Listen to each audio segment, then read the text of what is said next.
e nem gregos tinha visto acontecer. Pessoas que estavam mortas sair para fora do túmulo. Pessoas que estavam desenganadas pela medicina, como a mulher do fluxo de sangue. Tinha vendido tudo, não tinha mais nada para vender, não tinha mais nada para dar pela sua saúde. Toca nas orlas do vestido dele e é curado instantaneamente. A Bíblia Sagrada diz para mim e para ti que ele rompe a história do povo judeu. Porque o povo judeu tinha um costume que no sábado não podia fazer nada. Nada podia se fazer no sábado, porque o sábado era reservado para descansar, era do Senhor. E a Bíblia Sagrada diz para mim e para ti que num dia de sábado, ele tira a cegueira de um homem, ele gospe no lodo. Naquele lodo, naquela terra, ele faz uma nata, faz ali um lodo. E aí ele pega aquele lodo, passa nos olhos de um cego e diz: olha, vai lá no tanque de Siloé, lava os teus olhos. Quando o cego vai lá lavar os olhos, caem-se então as escamas dos olhos daquele cego. Aquele cego começa a enxergar. Os escribas e os fariseus ficam ao mesmo tempo assustados e ao mesmo tempo indignados, porque eles começam a dizer: quem é que fez isso? Como pode acontecer isso? Esse homem era cego. Chame o pai, chame a mãe. Aí vão lá e chamam o pai e a mãe. O pai e a mãe olham e falam: realmente, ele era cego desde nascença. Eu não sei o que aconteceu, mas ele está enxergando agora. Ele rompe a história do cristianismo, trazendo do povo judeu, trazendo sobre o povo judeu o cristianismo, trazendo sobre o povo judeu a salvação, a libertação.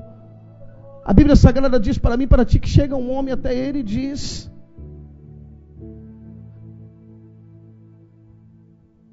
o homem chega até ele com lepra,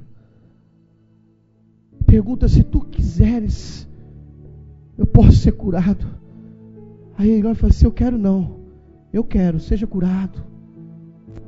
A Bíblia Sagrada diz para mim e para ti que por onde ele passa, na Palestina, em Israel, em Samaria, ele começa a marcar a história do povo judeu e começa a marcar a história de samaritano, começa a marcar a história de grego, e até os dias de hoje a história do cristianismo é marcado pelas suas obras, é marcado por tudo aquilo que ele fez e tudo aquilo ao qual ele está fazendo, porque no mesmo livro de Hebreus ao qual eu e você lemos, o escritor de Hebreus, ele diz que ele é o mesmo ontem, hoje e eternamente. Eternamente ele vai continuar sendo aquele que deixou o trono, desceu para a terra, o verbo se faz carne, habita no meio de nós, opera no meio de nós sinais de prodígio, de milagre. E a Bíblia Sagrada diz para mim e para ti, depois dele ter feito sinais de proezas, de milagre sobre esta terra, depois dele ter acalmado tempestade, depois dele ter colocado paz dentro de barcos, depois dele ter colocado pescadores a ver milagre da pesca, depois dele ter colocado um homem que esperava as águas de um tanque ser agitado, colocar o homem em pé e o homem sair carregando o seu leito. A Bíblia Sagrada diz para mim e para ti que esse Jesus que muda a história de muitas famílias, esse Jesus está no Monte das Oliveiras, ele está no Getsemane, e a Bíblia Sagrada diz que Jesus Cristo então ele vai orar, ele vai falar com Deus, e eu começo a ver aqui no escritor do livro de Hebreus, que o sacerdote ele entrava dentro do templo para falar com Deus, ele entrava dentro do tabernáculo para falar com Deus. A roupa dele era uma roupa especial, dentro do tabernáculo tudo era especial, e a Bíblia Sagrada diz para mim e para ti que o sacrifício também era especial. Uma vez por ano tinha então o sacrifício do animal para a expiação do pecado de todo o povo, e o sangue do animal era recolhido o sangue então do animal, e o sangue do animal era levado então e era depositado sobre as 4 pontas do altar.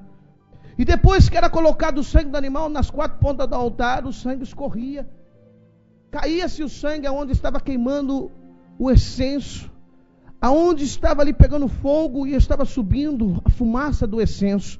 Uma vez que caía-se ali o fogo, caía-se o sangue no fogo, começava-se então a misturar então o sangue que caía com o fogo da essência.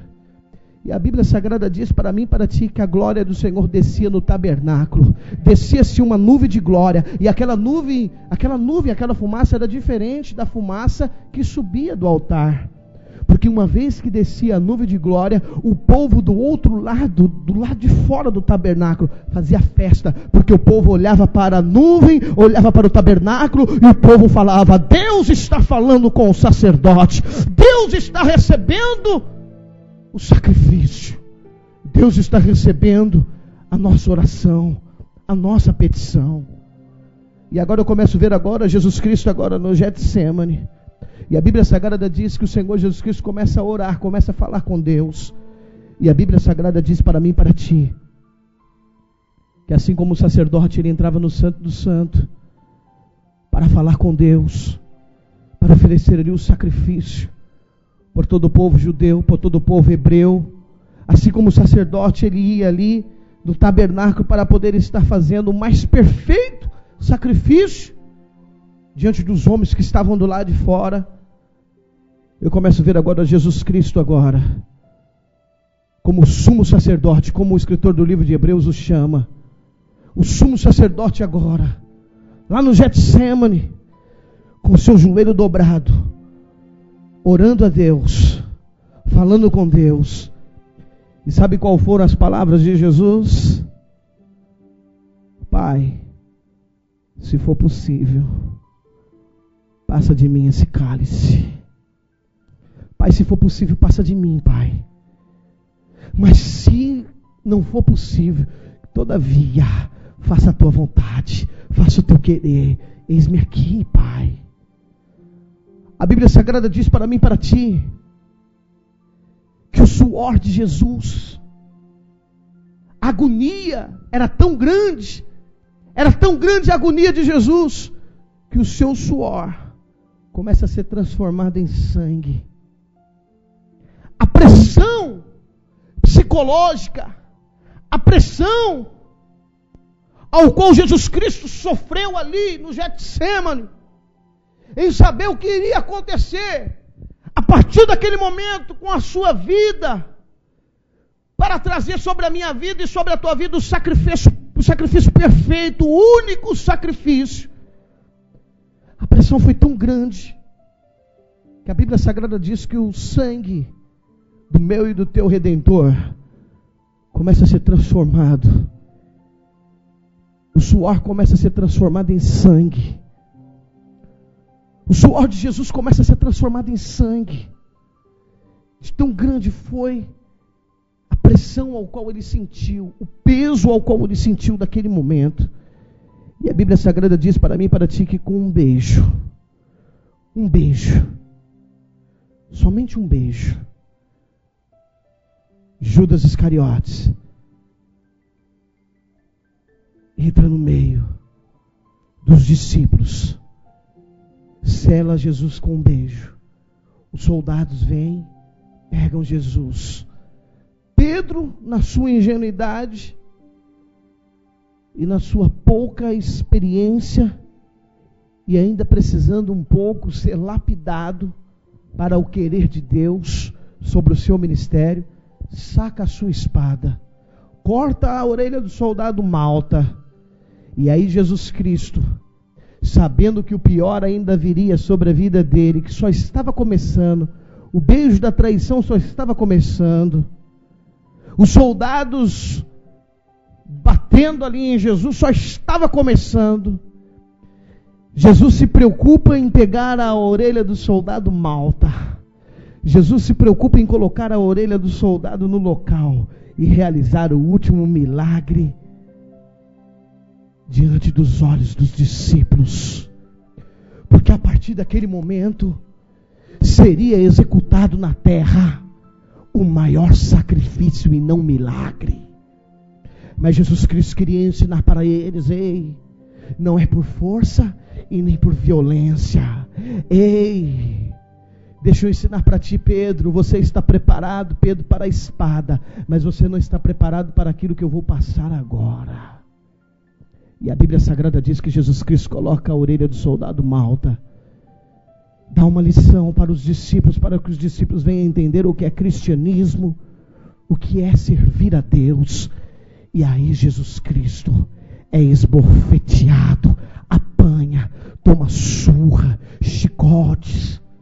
A Bíblia Sagrada não menciona, mas a história diz que na ponta do chicote tinha pedaço de osso, pedaço de metal. Era 40 mais uma chibatada. E o Senhor apanhou uma noite inteira. O seu corpo estava todo rasgado, sangrando. Aí eles pegam um manto.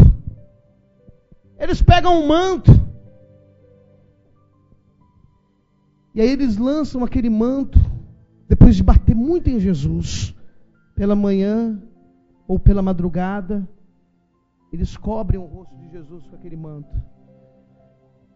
E Jesus fica coberto com aquele manto. E aí sabe o que acontece, meu amado? O manto serve de curativo para as feridas. Porque se você fizer um corte agora e você colocar um pedaço de pano, um retalho de pano sobre o teu machucado, esse retalho de pano vai servir como curativo, proteção. E sabe o que vai acontecer com o sangue? Vai estancar.